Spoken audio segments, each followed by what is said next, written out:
And Michael Astorga takes the oath and takes the stand. Good evening. The accused deputy killer late this afternoon told jurors what everyone expected to hear.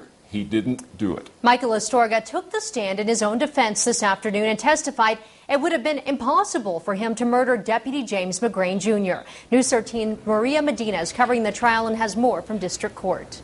And Astorga claims he didn't even know he was a suspect until he turned on the TV to watch the news the morning of the murder.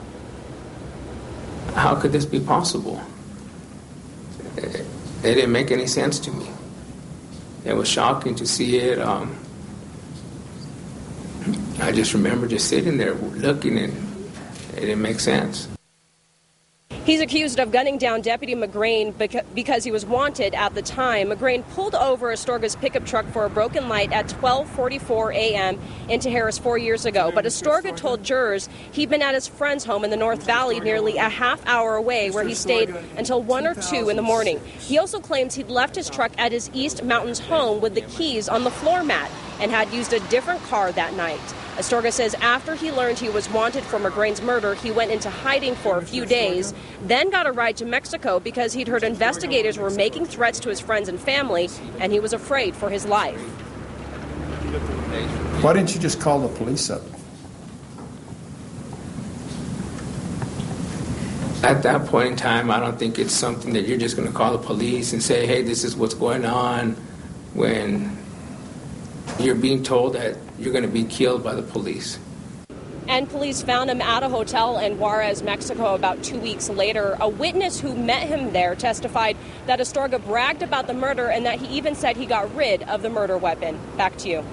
Okay, Maria, McGrain's blood or gunshot residue were never found on Astorga's truck. The murder weapon has been found. Right now, the DA is cross-examining Astorga. We'll have what he said tonight on News 13 at 10. Earlier today, prosecutors exposed a serious inconsistency in the story of a defense alibi witness. Yolanda Seiss claims Astorga and 2 other alibi witnesses, Daniel and Danielle Lyons, were all at her house the night of the murder, and that Astorga didn't leave until well after the time McGrain was killed. She says she remembers that day well because earlier she had been sick and had to go to the emergency room. But the DA produced records showing she'd actually gone to the ER the day before.